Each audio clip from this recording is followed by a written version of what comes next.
al-ikhtilaf wa tamazzuq. Kalau satu kaum sudah terbiasa dan tidak ada yang mencegahnya lagi untuk melakukan perbuatan-perbuatan dosa, maka Allah akan membuat sebuah bencana berupa mudahnya terjadi perpecahan, permusuhan, perseteruan di antara kaum muslimin. Jadi ini yang terjadi pada umat hari ini, saling musuh memusuhi, saling hantam menghantam, serang menyerang, padahal sesama kaum muslimin. Itu penyebabnya hanya satu, bersumber hanya pada satu perkara, yaitu di saat dosa terjadi tanpa ada yang mencegahnya. Dan ini dipertegas oleh Nabi SAW dari hadis Ibnu Umar radhiyallahu anhu, hadis riwayat Tirmizi dengan derajat yang hasan. Anna Nabi SAW kana yaqul, Rasulullah SAW berkata, wallazi nafsu Muhammadin biyadihi, demi jiwa Muhammad di tangan Allah Subhanahu wa taala. Artinya Rasulullah ingin mengatakan bahawa sumpahnya itu untuk menunjukkan benar-benar ini terjadi. Jadi Rasulullah sebenarnya kalau berbicara tidak perlu bersumpah, karena beliau memang dikenal dengan kejujurannya. Orang jujur itu enggak perlu bersumpah, sudah dipercaya. Yang banyak bersumpah biasanya orang yang tidak jujur untuk meyakinkan orang. Tapi Rasulullah bersumpah, Allah pun bersumpah. Allah sering memakai kalimat wa di dalam Al-Quran, wattini wazzaituni wal fajri, macam-macam Allah bersumpah. Nabi bersumpah demi jiwa Muhammad di tangan Allah. Sumpah Allah dan Nabi bukan karena tidak jujur, tapi agar hamba tahu bahawa Allah tidak akan mengingkari janjinya, Nabi tidak akan mengatakan yang bohong, pasti terjadi. Apa sumpah Nabi ini? Kemudian Rasulullah menyambung, ma tawadda isnani fa furriqa bainahuma, tidaklah terjadi kasih sayang di antara dua kaum atau dua kelompok, lalu kemudian terjadilah perpecahan di antara mereka. Jadi yang dulunya berkasih sayang, lalu kemudian tiba-tiba terjadi perpecahan, illa bizambin yuhdisuhu ahaduhuma, itu pasti terjadi karena dosa yang dilakukan oleh salah satu dari keduanya. Berarti ada salah satu dari dua orang yang berpecah itu melakukan dosa. Ini tidak mesti dua-duanya melakukan dosa.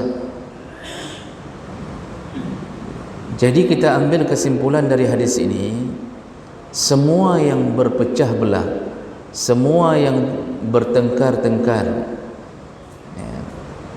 kehidupan kita hari ini rawan dengan itu. Kita bisa bertengkar dalam urusan politik, kita bisa bertengkar dalam urusan bisnis, kita bisa bertengkar dalam urusan hari-hari muamalah. Bahkan suami istri bisa bertengkar, anak beranak bisa bertengkar, saudara bisa bertengkar. Semua pertengkaran itu muncul akibat daripada dosa. Pasti itu pemicunya. Kalau seandainya timbul pemutusan silaturahim, yang dulu kita dengan adik kita itu saling kunjung mengunjung, tiba-tiba timbul perpecahan, maka cuba fikir kembali apa yang menyebabkan timbulnya perpecahan itu. Pasti salah satunya melakukan dosa. Bisa saja terjadi Karena salah satu dari dua orang bersaudara sudah berhutang tidak bayar hutang, sedangkan tidak membayar hutang adalah sebuah dosa besar, kezaliman. Jangankan tidak membayar, menunda hutang saja zalim. Menunda hutang, yang sudah punya tapi enggak bayar, menunda hutang zalim. Lalu apa yang terjadi? Abang tidak bayar hutang adik, atau adik tidak bayar hutang abang, maka bisa ditebak berikutnya yang terjadi adalah putusnya silaturahim. Atau di saat ayah meninggal, ibu meninggal, dosa besar yang sering kita lakukan tidak membagi warisan. Jadi hanya bagi warisan. Warisan dibagi nanti tunggu mamak meninggal. Ayah sudah meninggal, harta ayah tidak dibagi dengan alasan masih ada mamak. Jadi semuanya seakan-akan ingin berbuat baik ke mamak. Hana baik-baik dah bagi le nama tu, biar mamak tinggal di rumah itu, enggak dibagi. Harta ayah banyak. Lalu mulailah yang makan-makan, yang jual-jual, yang ambil hasil. Yang kita kerja di Jakarta enggak pernah bisa pulang, enggak pernah bisa ambil hasil. Ujung-ujungnya begitu lihat keadaan ternyata sudah berkurang, ribut. Akibat ribut mulai caci maki, lalu akibatnya putus silaturahim, tidak ada lagi kunjung-mengunjung. Akibat apa? Melakukan salah satu dosa besar, tidak membagi warisan. Ada yang model bagi warisan bukan dengan hukum Allah, tapi dengan hukum adat. Padahal Allah turunkan ayat-ayat untuk melakukan pelaksanaan warisan. Dan yang sering terjadi apa? Bagi suka sama suka, duk pakat antara saudara, lalu kemudian ini kita bagi terus sama semuanya, laki-laki perempuan sama. Yang perempuan tentunya bahagia, karena kalau sama pasti menangnya perempuan. Dalam hukum Allah 2:1, laki-laki 2 kali, perempuan sekali. Akibat bagi bersama, walaupun nampaknya rida, tapi yang laki-laki merasa bahawa ini tidak benar, karena kebutuhan kami lebih banyak, kami harus menafkahi keluarga. Perempuan langsung tempel di jari, tidak keluar-keluar dari jarinya. Laki-laki tidak, sebanyak apapun setahun habis. Timbullah rasa sakit hati, tapi karena tidak bisa dilawan, karena yang bagi abang paling tua. Jadi kita ini menjadi sebuah kebiasaan, seakan-akan yang paling berhak bagi warisan yang paling tua, padahal seharusnya yang paling berilmu. Dia abang hantar kerja pesantren, tidak pernah belajar tentang ilmu warisan. Dia suka-suka dia, sudah kita bagi bersama. Kamu ambil jalan yang tanah sebelah sini, kamu ambil sebelah sini, kamu yang dekat kuburan, kamu yang dalam kuburan. Ke metipek yang dalam kuburan dijual tidak bisa, hantu pun tidak mau beli. Sakit hati tidak mau bicara, akibatnya putus. Ini contoh barang. Sebulan yang lalu viral berita, seorang ibu mengatakan kepada anaknya yang menggugatnya ke pengadilan. Seorang anak menggugat ibu ke pengadilan karena ibu tidak mau membagi warisan ayahnya. Ibu ini mendengarkan wasiat ayah, kalau dia meninggal jangan dibagi warisan, tapi nikmati bersama saja, duduk saja bersama. Padahal harta lumayan banyak. Si anak yang lumayan berilmu mengatakan ke ibunya, harus bagi, itu kan ada hak kami di situ. Ibu tidak mau bagi, akhirnya anak menggugat ibu ke pengadilan. Apa kalimat yang terlontar dari mulut ibunya setelah dibawa ke pengadilan? Dia mengatakan, bayar air susu mamak yang telah mamak berikan untukmu dari kecil. Jadi dia sakit hati karena anaknya bawa ke pengadilan, jadi disuruh bayar air susu yang telah dia berikan ke dalam tubuh anak ini. Ini menunjukkan kemarahan orang tua. Akhirnya ribut antara ibu dan anak. Kenapa ini bisa terjadi? Dosa, pasti dosa. Apa dosanya? Kebodohan seorang ibu. Jadi posisi ini nampaknya kan anak durhaka, padahal itu bukan anak durhaka. Dia menuntut hukum Allah untuk melaksanakan warisan, biar setiap anak tahu porsi masing-masing. Tapi apa yang dilakukan ibu? Dia tidak mau bagi. Oh, ada wasiat ayah, itu wasiat melanggar syariat. Wasiat yang melanggar syariat tidak boleh dilaksanakan. Tidak boleh ada wasiatnya baik bagi apa? Duk aju sama-sama, tidak boleh. Karena dosa telah dilakukan, tidak mau bagi warisan, akibatnya yang timbul adalah kebencian anak kepada ibunya. Bisa ditebak apa yang terjadi? Mulailah dari hari itu bermusuh-musuhan. Anak tidak sayang lagi ke ibu, ibu tidak sayang lagi ke anak. Ini contoh barang. Kalau sudah dosa terjadi, maka salah satu azab yang Allah berikan adalah pasti timbulnya perpecahan di antara sesama muslimin. Pasti. Bapak Ibu yang dimuliakan Allah Subhanahu wa taala, kalau kita melihat sejarah yang Allah ceritakan dalam Al-Quran, Allah Subhanahu wa taala menceritakan bagaimana kehidupan orang-orang jahiliyah. Lalu Allah membandingkan kehidupan orang-orang setelah mendapatkan hidayah. Apa kata Allah? Allah berkata, wa'tasimu bihablillahi jami'a wa la tafarraqu. Berpegang eratlah engkau pada tali Allah. Apa tali Allah? Yaitu syariatnya, Al-Quran, sunnah Nabi, ya.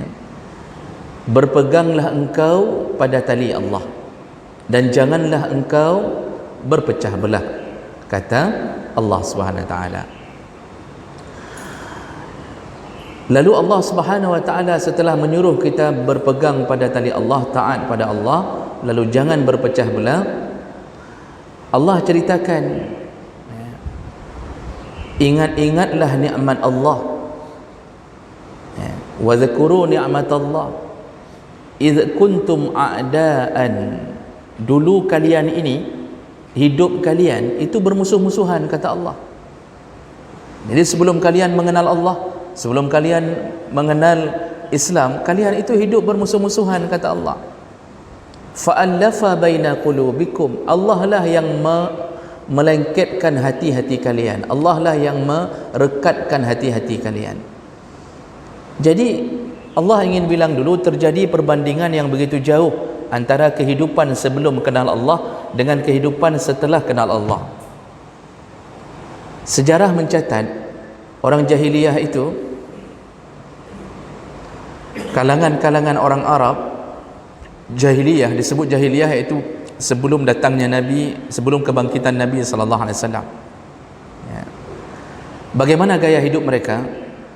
Mereka sesama mereka suka merampok, sesama mereka merampas, mengganggu isteri orang.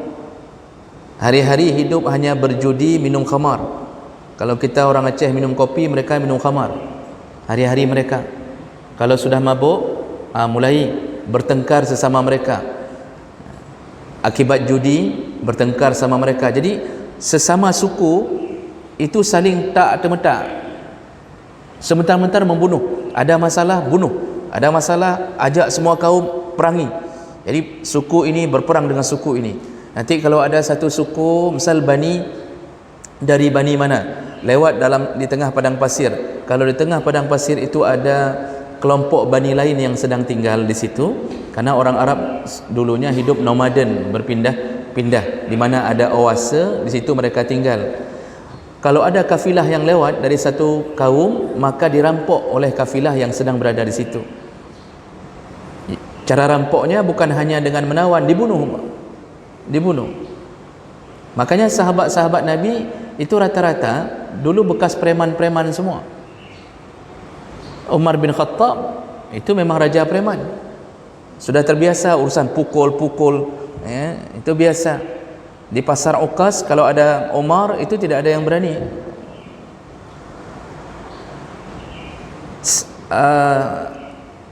Hampir semua ya, itu pernah berada dalam hidup jahiliyah.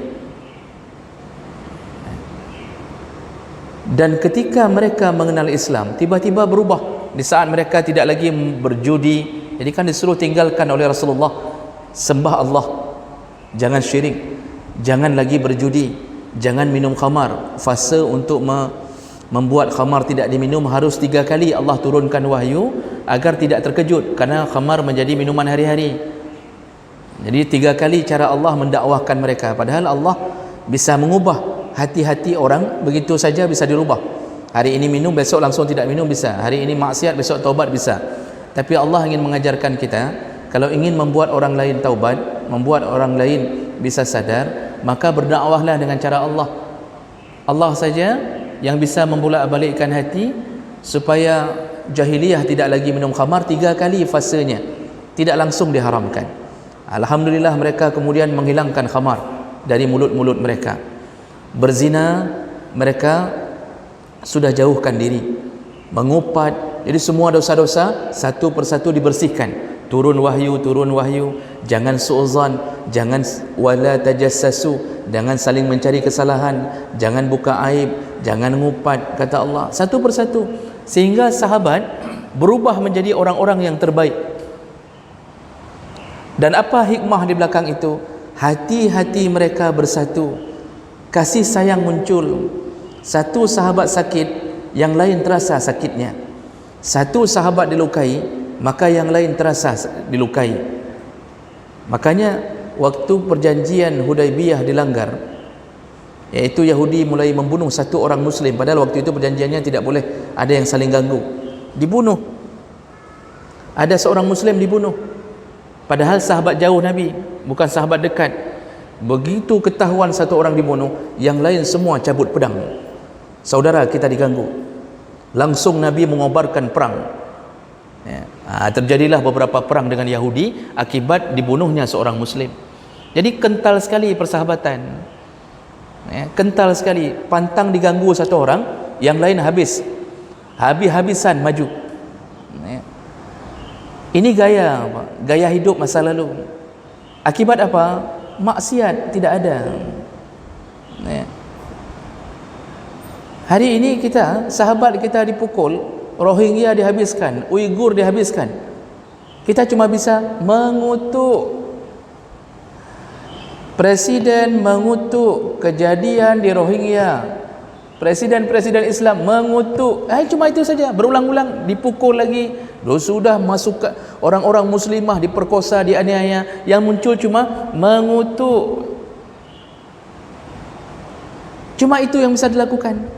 Ada yang bisa kita bela? Tidak. Jangankan jauh dari negara kita, sesama kita saja, kalau maksiat merajalela, begitu ada satu orang kaum muslimin dianiaya oleh orang lain, mungkin kita tidak lagi seperti masa Nabi, tapi mungkin kita akan biarkan, alah mati dropi. Kita akan katakan, alah satu orang pun masih banyak muslim lain. Kenapa hati begitu tipis perasaan semangat untuk membela sesama? Maksiat. Maka dosa ini berpengaruh sampai berpecah belahnya hidup kita. Kita sensitif sekali sesama muslim, tapi malah berubah menjadi tidak sensitif dengan kafir. Aneh sekali orang yang sesama muslim sensitif, tapi dengan orang kafir dia bermaaf-maafan. Seharusnya ini kan tidak masuk logika. Seharusnya sesama kita yang satu akidah itu tidak terlalu sensitif. Tapi hari ini Masya Allah, perang itu menjadi hal biasa. Jadi Nabi dan sahabat hidup di dalam kekompakan, karena maksiat hilang di masa itu. Sedikit ada maksiat langsung ditegur oleh Rasulullah. Jadi sahabat benar-benar taat ke Allah. Makanya Allah katakan, ingatlah nikmat Allah. Allah lah yang telah mempersatukan hatimu. Kenapa mempersatukan hatimu? Wa'tasimu, ke belakang sana, karena engkau benar-benar berpegang pada tali Allah. Ketika lepas dari tali Allah, kita tidak lagi pegang syariat. Yang tidak salat enggak ada lagi hukuman. Seharusnya yang tidak salat diberi hukuman. Kalau dalam fikih itu, yang tidak salat itu ada hukuman.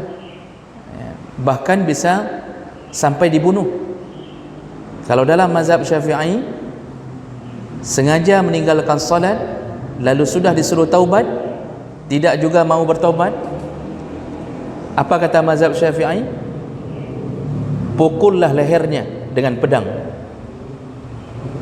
Orang-orang meninggalkan salat, pertama disuruh taubat, istitabah. Jadi pemimpin bergerak, sembahyang. Sudah disuruh taubat, tidak salat juga, maka kemudian disuruh hukum pancung.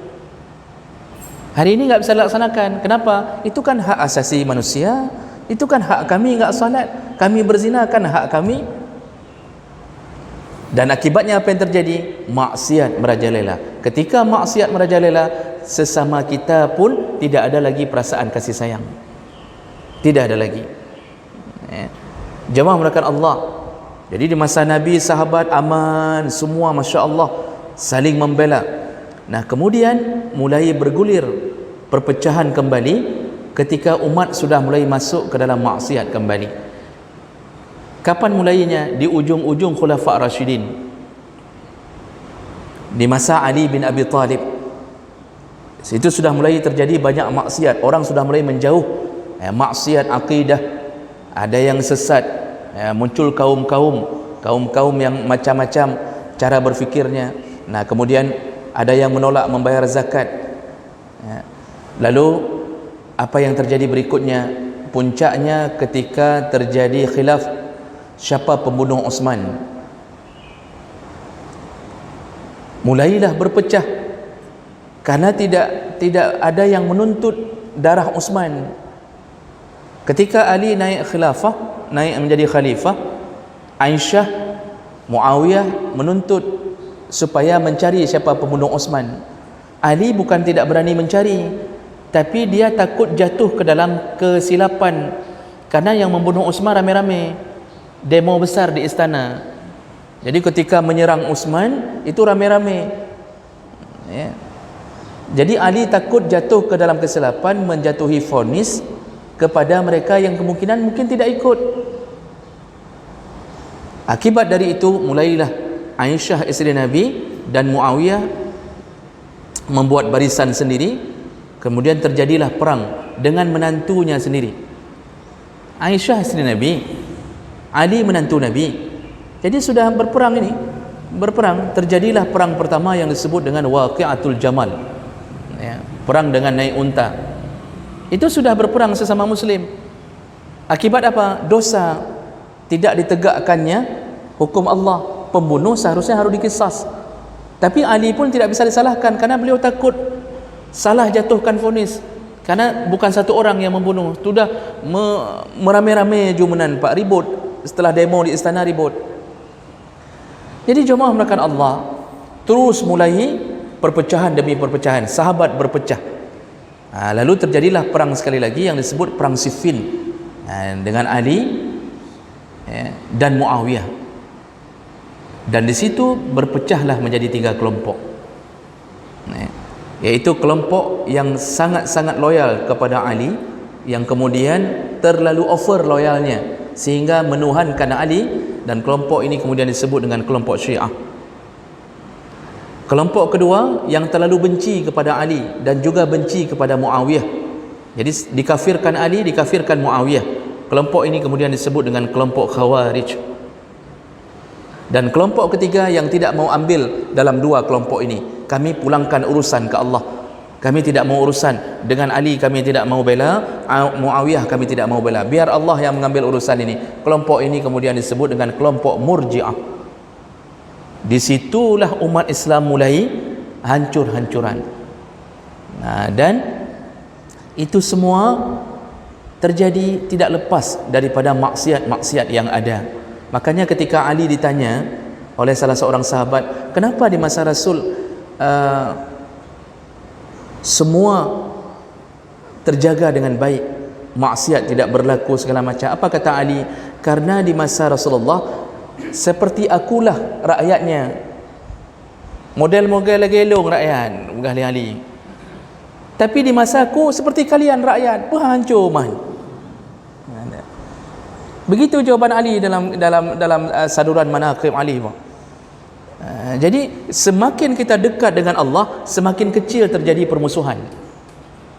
Tapi semakin jauh dengan Allah, tunggu, kita akan saling menghancurkan. Makanya maksiat tidak boleh dibiarkan.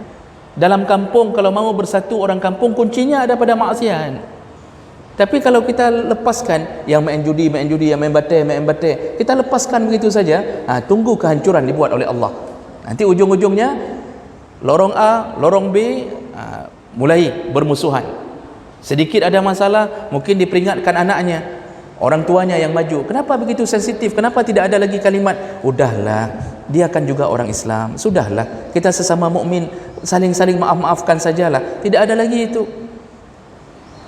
Ini ditanamkan oleh Allah akibat daripada kita tidak lagi memuliakan syariat Allah. Makanya Bapak Ibu yang dimuliakan Allah, dalam urusan-urusan hari-hari pun kita disuruh jaga untuk jaga-jaga jamaah, saling berjamaah, agar kuat. Bahkan dalam syariat salat, contohnya Rasulullah sallallahu alaihi wasallam disebutkan oleh Nu'man bin Bashir, beliau berkata, Rasulullah berkata, Nu'man bin Bashir berkata, aqbala Rasulullah sallallahu alaihi wasallam 'ala an-nas biwajhihi. Jadi Rasulullah itu kalau salat jamaah, selalu beliau menghadapkan wajahnya dulu ke jamaah. Sebelum takbir, beliau hadapkan, lihat saf. Begitu sunnah Nabi memang. Lihat, kemudian Rasulullah berkata, aqimu sufufakum. Saf, tolong rapikan. Salasan, Rasulullah mengulangnya 3 kali. Aqimu sufufakum. Aqimu sufufakum. Rapikan saf. Wallahi, lalu Rasulullah berkata, ini nasihat Nabi ketika mau salat, demi Allah, la tuqimunna sufufakum, hendaknya kalian benar-benar menjaga saf-saf kalian. Atau kalau kalian tidak menjaganya, la yukhallifannallahu ma baina qulubikum, pasti Allah pisahkan hati-hati kalian. Ini saja menunjukkan bahawa urusan tidak jaga saf saja itu urusan maksiat, berarti melawan tata cara yang Allah dan Nabi sebutkan. Urusan tidak jaga saf salat saja akan mengakibatkan pecahnya hati. Makanya kita ini disuruh jaga saf. Imam selalu mengingatkan tentang saf, karena efeknya besar. Kalau urusan saf salat disuruh jaga dan bisa berefek kepada perpecahan, apalagi maksiat yang lain. Padahal kan jaga saf itu kan, kalau tidak, safnya tidak rapi, salat jamaahnya sah tidak, Mak? Sah. Jamaahnya tetap sah, cuma berkurang saja pahalanya karena tidak sempurna. Tidak sempurna melakukan jamaah, tidak sempurnanya pahala jamaah. Jadi yang 27 derajat itu belum tentu dapat, bisa jadi 20 atau bisa jadi 15 akibat saf tidak dijaga. Berarti jaga saf itu bukanlah maksiat besar. Tidak menjaga saf bukan maksiat besar. Itu hanya hukum kemakruhan. Kalau yang makruh saja bisa menyebabkan pecahnya hati, bagaimana dengan dosa besar? Bagaimana dengan dosa zina yang kita benarkan? Bagaimana dengan anak-anak kos yang sewa di tempat komplek kita, lalu kita biarkan dia bawa perempuan, kita tidak tahu di mana, pemimpin, kepala lorong, kepala komplek, tidak ada lagi yang bicara. Di saat seperti itulah hancur sesama kita.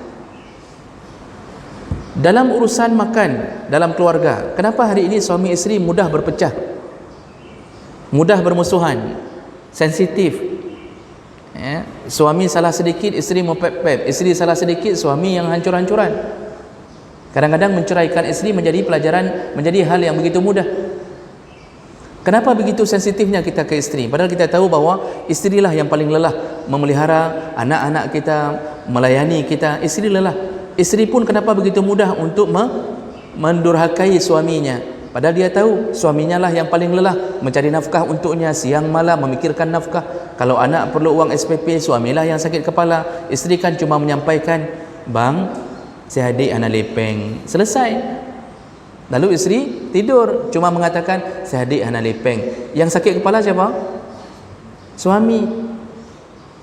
Dia tahu itu, tapi begitu ada sedikit masalah langsung durhaka, langsung pep-pep, ironu, macam-macam. Kenapa bisa terjadi? Kita tidak pelihara salah satu sunnah Nabi untuk hidup makan dengan cara berjamaah. Kata Rasulullah, makanlah berjamaah, karena berjamaah itu memelihara keberkahan. Itu urusan kecil, urusan kecil. Begitu tidak makan berjamaah, isteri makan sendiri. Sebelum suami pulang kantor, isteri sudah makan. Suami makan sendiri di warung, tidak pernah duduk satu meja, tidak pernah saling memandang. Terakhir yang ada suap-suapan waktu mau dipoto perkahwinan. Itu pun dipaksa-paksa sama tukang kamera. Coba disuapkan, diambil sendok. Itu terakhir.